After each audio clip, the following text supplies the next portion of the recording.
नमस्कार दोस्तों, स्वागत है आपका आपके अपने यूट्यूब चैनल मनप स्टोरीज पर। दोस्तों, ये कहानी चल रही है वीरा का प्यार और उसके 3 पार्ट अपलोड हो चुके हैं। ये चौथा पार्ट है। 3 पार्ट अभी तक अपलोड हो चुके हैं, जिनमें आपने अभी तक देखा कि वीरा, सुहानी और सभी बाकी लोग मिलकर के चले जाते एक जंगल में, और वहाँ पर एक घर में वो घर वालों को बंधक बना करके और फिर उस घर में रहने लगते हैं।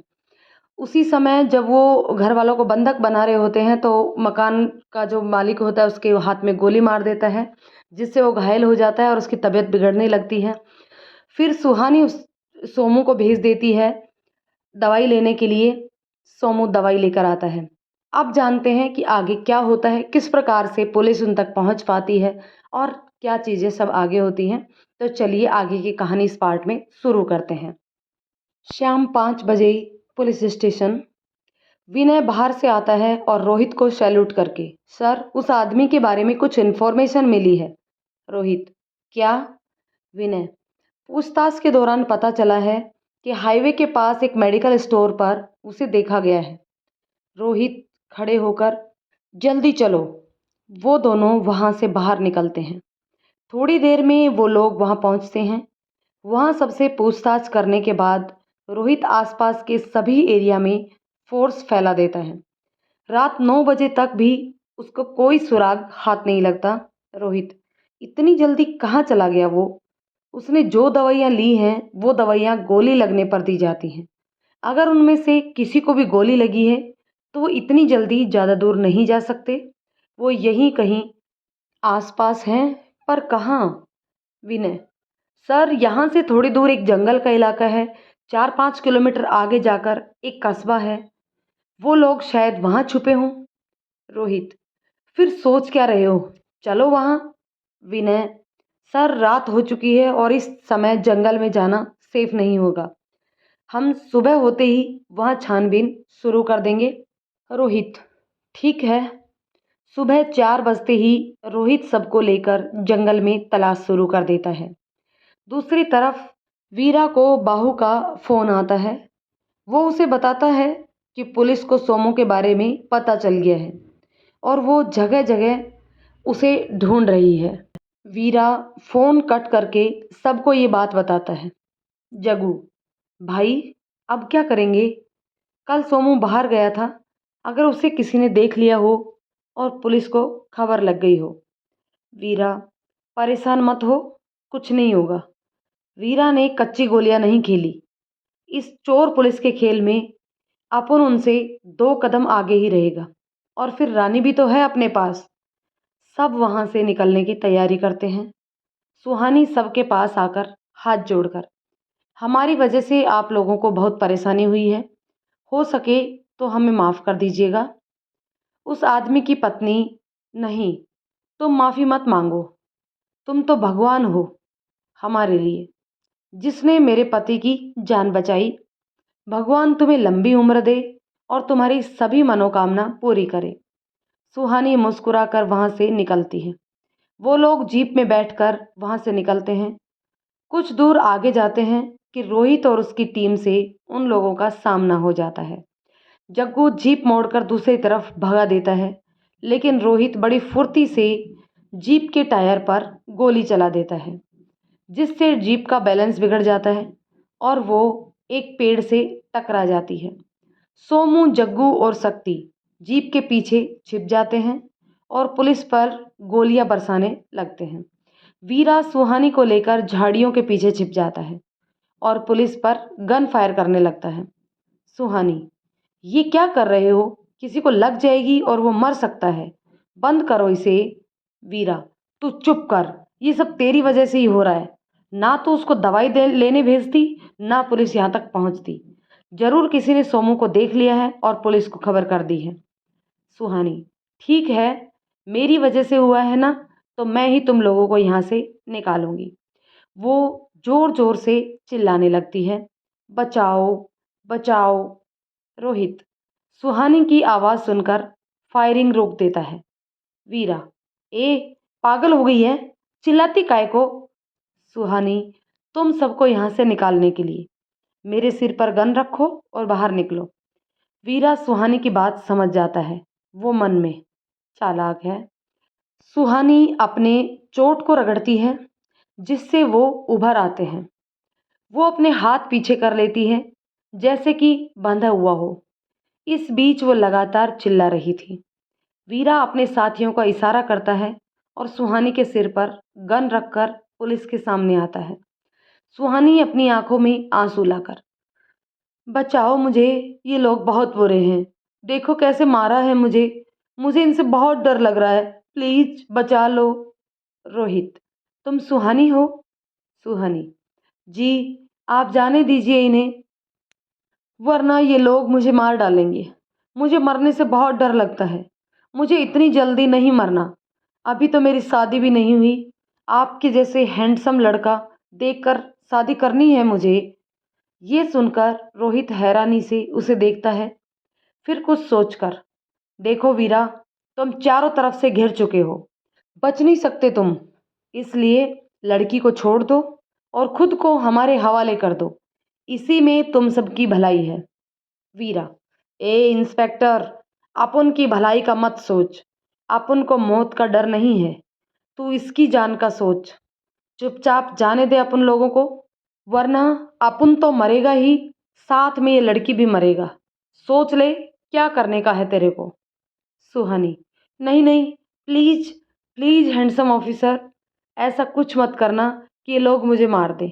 आप जाकर मेरे अंकल को कहिएगा कि वो इनकी बातें मान ले, वरना ये लोग मार देंगे मुझे। ये लोग खाना भी नहीं देते मुझे। मुझे तो लगता है मैं भूख से ही मर जाऊंगी। वीरा, ए इंस्पेक्टर, आखिरी बोलता है तेरे को, जाने दे अपन लोगों को। सुहानी, क्या जाने दे कर रहे हो? सामने जीप है, उसमें बैठो और निकलो यहाँ से। ये कुछ नहीं करेंगे, है ना ऑफिसर? Handsome officer. वीरा वहीं खड़ी पुलिस की जीप की ओर बढ़ता है। जग्गू जीप स्टार्ट करता है और सब वहां से निकल जाते हैं। रोहित को सुहानी की बात याद आती है। वो मुस्कुरा कर उठता है। वो मन में, कितनी मासूम लड़की है, और इस पर इन लोगों ने हाथ उठाया। सच में ये लोग जानवर हैं। वो वहां खड़ी दूसरी जीप में बैठता है। थोड़ी दूर आगे जाकर सुहानी खड़ी होकर खुशी से चिल्लाने लगती है, जग्गू, ए तू पागल हो गई है? चिल्लाती काहे को? सुहानी को थोड़े आगे चाय की टपली नजर आती है। वो चिल्लाते हुए जीप रोकने को कहती है। जग्गू जीप रोक देता है। वो भागते हुए चाय की टपली पर चली जाती है और चाय वाले से, भैया, 5 गर्मा गर्म चाय, अदरक वाली। सब उसके पीछे भागते हुए उसके पास आते हैं। सोमू, ए तू भागकर यहाँ क्यों आई? सुहानी, मैंने सोचा हम सब चाय पीते हैं। जग्गू, पुलिस अपन लोगों के पीछे पड़ा है और तेरे को यहाँ चाय पीना है? तू फंसाना चाहती है अपन लोगों को। सुहानी बेंच पर बैठकर, तुम्हारा मतलब वो लोग हमारा पीछा कर रहे हैं? कैसे? उसकी गाड़ी तो हम ले आए। शक्ति, उसके पास एक और जीप थी। सुहानी, पर वो जीप चलेगी कैसे? सोमू, क्या मतलब? सुहानी वीरा के पास आकर तन कर, सुहानी ने कच्ची गोलियां नहीं खेली। फिर चाबी आगे करके, टन टना, उसकी जीप की चाबी। सोमू, ए, ये तूने कब किया? सुहानी, जब वहां से गुजर रहे थे। ये सुनकर सब वहां बैठ जाते हैं। सुहानी सबको चाय देती है। सब चाय पीने लगते हैं।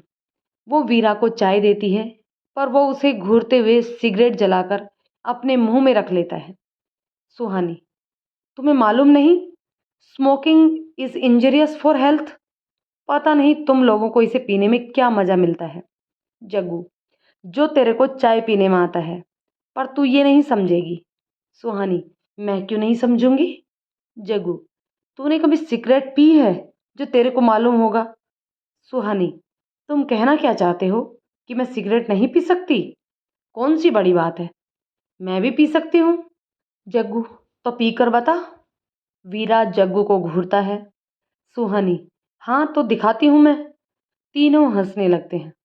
सुहानी उन्हें घूर कर देखती है, फिर वीरा के मुंह से सिगरेट छीन लेती है। वीरा हैरानी से उसे देखता है।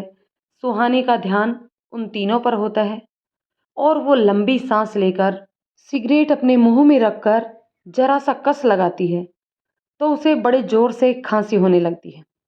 ये देखकर वो ठहाका लगाकर हंसने लगते हैं। सुहानी भी हंस पड़ती है। तभी उसकी नज़र वीरा पर जाती है, जो हल्का सा मुस्कुरा रहा था। हैरानी से सुहानी की आंखें बड़ी हो जाती हैं और उसका मुंह खुला रह जाता है। वो वीरा को घूरते हुए, ए सोमू, जग्गू, शक्ति, देखो ये मुस्कुरा रहा है, इसे हंसना आता है। ये सुनकर वीरा अपने चेहरे के भाव बदल लेता है और जाकर जीप में बैठ जाता है और सबको चलने के लिए कहता है। सब वहां से चलने लगते हैं। सुहानी, अरे चाय के पैसे? सोमू हंसते हुए, हम लोग पैसे नहीं देते। सुहानी उसे घूरते हुए, गुंडागिर्दी अमीरों पर दिखाया करो, गरीबों पर नहीं, समझे? वो सोमू के जेब से पैसे लेकर चाय वाले को देती है और जाकर जीप में बैठ जाती है और सबको चलने के लिए कहती है। जग्गू, कमाल की लड़की है, ऐसे हुक्म चलाती है कि लगता है कि अपन लोगों ने इसका नहीं, साला इसने अपन लोगों का किडनैप किया है। सोमू हंस देता है और सब जाकर जीप में बैठते हैं और वहां से निकलते हैं। वो बहुत दूर निकल आते हैं, लेकिन चारों तरफ सिर्फ जंगल ही होता है, कहीं कोई ठहरने की जगह नहीं होती। शाम ढल चुकी थी। कुछ समय बाद वो लोग एक जगह पहुंचते हैं।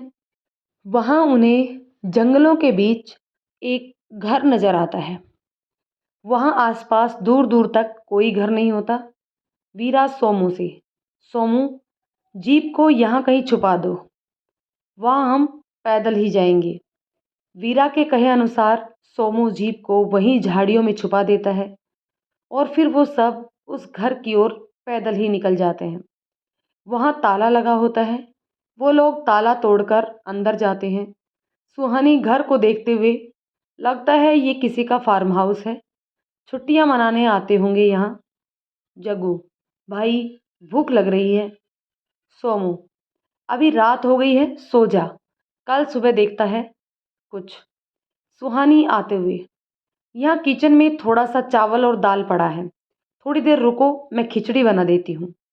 सुहानी खिचड़ी बनाती है, फिर सब लोग खाकर सो जाते हैं।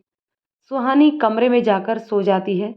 आधी रात के वक्त वीरा की आंख खुलती है। उसे प्यास लगती है तो वो पानी पीने किचन में जाता है। जब वो वापस आता है तो उसे सुहानी की आवाज़ आती है। वो दरवाज़ा खोलकर देखता है, सुहानी नींद में बड़बड़ा रही थी। वो अंदर जाकर सुनता है, सुहानी आंखें बंद किए हुए, मम्मा, मम्मा, प्लीज़ मेरी मम्मा को कुछ मत करो, छोड़ दो उन्हें, मम्मा प्लीज़, मुझे छोड़कर मत जाओ, मुझे बहुत डर लगता है, मम्मा, मम्मा। वीरा उसके पास जाकर, ए, क्या हुआ तेरे को? सुहानी कोई जवाब नहीं देती, वो गहरी नींद में थी। वो बस बड़बड़ा रही थी। उसका पूरा चेहरा पसीने से भरा हुआ था। वीरा उसकी बाह पकड़कर हिलाते हुए, ए, क्या हुआ तेरे को? सुहानी नींद में ही उसका हाथ पकड़ लेती है और अपने सिर के नीचे रख लेती है। फिर एकदम से शांत हो जाती है। वीरा अपना हाथ खींचते हुए, ए, छोड़ मेरा हाथ। पर सुहानी ने बड़ी मजबूती से उसका हाथ पकड़ रखा था। वो हार कर वहीं बैठ जाता है, बैठे बैठे वहीं सो जाता है। सुबह जब उसकी आंख खुलती है तो सुहानी वहां नहीं होती। वो चारों ओर देखता है पर वो नहीं दिखती। वो बाहर जाकर देखता है, सब अभी सो रहे थे। वो सबको उठाकर बताता है कि सुहानी नहीं मिल रही। सब उठकर उसे ढूंढने लगते हैं पर वो घर में कहीं नजर नहीं आती। सोमू को दरवाजा खुला दिखता है। वो भागकर बाहर जाता है। सुहानी बाहर घास पर बैठी थी। उसका चेहरा दूसरी ओर था। सोमू उसको बताता है कि वो सब उसके पास आते हैं। सोमू, तू यहाँ बैठी है? और हम सब वहाँ अंदर ढूंढकर परेशान हो रहे थे। सबको लगा कि सुहानी कि मैं मौका देखकर भाग गई। वो उठकर उनकी तरफ घूमकर हल्का मुस्कुराती है। फिक्र मत करो, जब तक तुम लोग नहीं चाहोगे मैं कहीं नहीं जाऊंगी। हो सके तो भरोसा रखना मुझ पर। वो इतना बोलकर घर के अंदर जाने लगती है। सोमू उसके पीछे जाकर, ए, तेरी आंखें इतनी लाल क्यों हैं? तू रो रही थी क्या? सुहानी मुस्कुराकर, नहीं तो मैं क्यों रहूँगी? तुम लोग टॉर्चर थोड़े ही करते हो मुझे। वो आगे बढ़ जाती है, फिर रुक कर, सोमू, क्या तुम लोग मुझे हमेशा के लिए किडनैप नहीं कर सकते? सोमू हैरानी से, क्या बोली तू? सुहानी बिना जवाब दिए अंदर चली जाती है। सोमू वीरा से, अजीब लड़की है, इतनी अमीर है फिर भी हमेशा के लिए किडनैप रहना चाहती है। वीरा सिगरेट सुलगाकर सोमू को देते हुए, पिंजरा सोने का हो फिर भी होता तो पिंजरा ही है ना, पंछी का दम तो घुटता ही है। वीरा जग्गू और शक्ति को भेजकर कुछ खाने का सामान मंगवाता है। सुहानी बाहर आकर, तुम सब नहा लो, 3 दिन हो गए तुम लोग नहाए नहीं। जग्गू, 3 दिन पहले ही तो नहाए थे, अभी 3-4 दिन चल सकता है। सब उसकी हाँ में हाँ मिलाते हैं। सुहानी, मतलब तुम लोग नहीं नहाओगे? सोमू, कल परसों नहा लेंगे, जरूरी क्या है? सुहानी कुछ सोचकर अंदर जाती है और 2 बाल्टी पानी लेकर आती है, फिर एक एक करके उनके ऊपर फेंक देती है। वीरा दूर बैठा ये सब देख रहा था। सोमू, ये क्या किया तू? सारा कपड़ा गीला हो गया, अब क्या पहनेगा मैं? सुहानी, अंदर बहुत से कपड़े पड़े हैं, मैंने कुछ निकाल कर रखे हैं, चलकर पहन लो। जग्गू, अपन दूसरों के कपड़े नहीं पहनता। सुहानी उसकी नकल उतारते हुए, आहा, दूसरों के कपड़े नहीं पहनता, भूलो मत तुम गुंडे हो, तुम लोग चोरी डकैती लूटमार करके खाते हो तुम लोग। बड़े आए, जाओ जाकर अच्छे से नहाओ और कपड़े पहनो। सब अंदर चले जाते हैं। सुहानी वीरा से, ओ विलेन, तुम्हें अलग से कहना पड़ेगा। वीरा उसे घूरता है, वो डर कर अंदर भाग जाती है। थोड़ी देर बाद वीरा भी जाकर नहा लेता है। सब कपड़े बदल कर बाहर आते हैं और खाने के लिए बैठ जाते हैं। सुहानी उन्हें देखकर, आज लग रहे हो ना इंसान, वरना तो जंगली लगते हो। वो सबको खाना सर्व करती है और सबसे बातें भी करती रहती है। वीरा चुपचाप खाना खाकर बाहर निकल जाता है। बाकी सब सुहानी से बातें करते रहते हैं। 3 दिन ऐसे ही निकल जाते हैं। सुहानी की मासूमियत सबके दिल में बस जाती है, पर वीरा उससे दूर ही रहता है। सुहानी को किडनैप हुए 5 दिन हो चुके थे। पुलिस अपनी हर एक कोशिश में फेल हो चुकी थी। कमिश्नर का सब्र भी जवाब दे चुका था। वो वीरा से बात करने का मन बना लेता है। छठे दिन जब बाहू का आदमी उसे फ़ोन करता है तो वो उसे अपनी रजामंदी दे देता है। बाहू वीरा को फ़ोन करके बताता है। वीरा सबको ये बात बताता है, जिसे सुनकर सबका चेहरा उतर जाता है। सोमू मुस्कुराकर, जग्गू, शक्ति, उदास काहे को होता? उसको तो जाना ही था एक दिन, मैं जाकर उसको खुशखबरी देता। सब मुस्कुरा देते हैं। सोमू जाकर सुहानी को बताता है, जिसे सुनकर उसे अच्छा नहीं लगता, पर वो सोमू के सामने मुस्कुरा देती है। सोमू, ए सुहानी, तू हम लोगों को याद करेगी ना? सुहानी, मैं तुम लोगों को कभी नहीं भूल सकती। ये 5 दिन मेरी जिंदगी के सबसे खूबसूरत दिन थे। कमिश्नर रोहित को खबर किए बिना वीरा के साथियों और पैसे लेकर उसके बताए हुए जगह पर पहुंच जाता है। इधर वीरा भी अपने साथियों के साथ सुहानी को लेकर उस जगह पर पहुंच जाता है। सुहानी पूरे रास्ते चुप ही रहती है। कमिश्नर सुहानी को सही सलामत देखकर खुश हो जाता है। वो पैसों के साथ वीरा के साथियों को उनकी तरफ भेज देता है और वीरा सुहानी से जाने के लिए कहता है। सुहानी कमिश्नर को देखती है, फिर एक नज़र भरकर उन सबको देखती है। सुहानी डबडबाई आंखों से, वीरा, मुझे नहीं जाना। वीरा गुस्से से, ए, चल जा। सुहानी आगे बढ़ जाती है। आधे रास्ते पहुंचकर वो अपने रास्ता बदलकर दूसरी तरफ भागने लगती है। वीरा, कमिश्नर और सब उसके पीछे दौड़ते हैं। सुहानी गन निकालकर कमिश्नर की तरफ निशाना लगाकर, खबरदार, जो कोई मेरे पीछे आया तो मैं मार दूंगी। वीरा देखता है कि उसकी गन गायब है। वो सुहानी को घूरता है। सब उसकी बात नहीं सुनते और उसकी ओर बढ़ते हैं। सुहानी कुछ सोचकर अपनी कनपट्टी पर गन रख देती है और चिल्लाकर, अगर तुमने मेरी बात नहीं मानी तो मैं गोली चला दूंगी।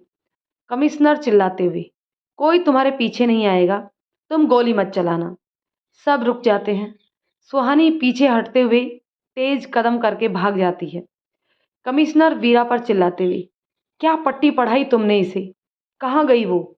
मैं छोड़ूंगा नहीं तुम लोगों को। मैंने तुम्हारी शर्त पूरी की। मुझे मेरी बच्ची चाहिए, उसे लेकर आओ, वरना अंजाम बहुत बुरा होगा। वीरा, ए कमिश्नर, ज्यादा बोल बच्चन मत कर। अपन को नहीं पता वो क्यों भागी। अपन तेरे से सौदा किया था कि उसे सही सलामत तेरे हवाले करेगा, और अपन तेरे माफिक अपनी बात से नहीं पलटा। तू यहीं रुक, अपन उसको लेकर आता है। वीरा सुहाने के पीछे जाता है। सोमू और जग्गू, शक्ति भी उसके साथ जाते हैं। वो भागते हुए उसे सब ओर ढूंढते हैं। थोड़ी दूर आगे जाकर सुहानी उन्हें एक पेड़ के पीछे छुपी हुई दिखाई देती है। वो सब उसके पास आते हैं। आहट से सुहानी उनकी तरफ पलटती है। उन्हें देखकर वो गन उनके सामने कर देती है। वो बुरी तरह कांप रही थी। सुहानी, मेरे पास मत आना, वरना मैं गोली चला दूंगी। उसकी आवाज भी कांप रही थी। जग्गू, सोमू और शक्ति उसकी इस हरकत से बहुत हैरान हो रहे थे। उन्हें विश्वास ही नहीं हो रहा था कि ये वही सुहानी है जो 5 दिनों से उनके साथ थी। वीरा उसकी तरफ बढ़ते हुए, गोली चलाएगी, मारेगी अपन को, चल, चला गोली। फिर चिल्लाकर, चला ना। सुहानी डर कर कांप उठती है। वो गन अपनी कनपटी से लगाकर चलाने ही वाली होती है कि वीरा लपक कर उससे गन छीन लेता है। फिर उसे थप्पड़ लगा देता है और वो लड़खड़ा जाती है। वो डबडबाई आंखों से उसे देखती है। वीरा एक और थप्पड़ लगा देता है, जिससे वो नीचे गिर जाती है। वीरा चिल्लाते हुए गन उस पर तान कर, समझती क्या है अपने आप को? साला, अपन से होशियारी दिखाती है। बड़ा मरने का शौक है ना? तो ले, आज तेरा शौक भी पूरा कर देता है अपन। सुहानी खड़ी होकर, हाँ तो मार डालो मुझे, मेहरबानी होगी तुम्हारी। रोज रोज के मरने से एक दिन मरना अच्छा। मैं तुम्हारे आगे हाथ जोड़ती हूँ, मार डालो मुझे। तो दोस्तों, इस पार्ट को यहीं ख़त्म करते हैं। मिलते हैं आगे के पार्ट में, जानते हैं कि सुहानी आखिर वापस क्यों नहीं जाना चाहती। अगले पार्ट में ज़रूर देखिएगा। तब तक के लिए यहाँ तक कहानी आपको कैसी लगी कमेंट करके ज़रूर बताइएगा। कहानी पसंद आए तो लाइक शेयर कीजिएगा, और यदि चैनल पर नए हैं तो प्लीज़ चैनल को सब्सक्राइब ज़रूर कर दीजिएगा। धन्यवाद दोस्तों।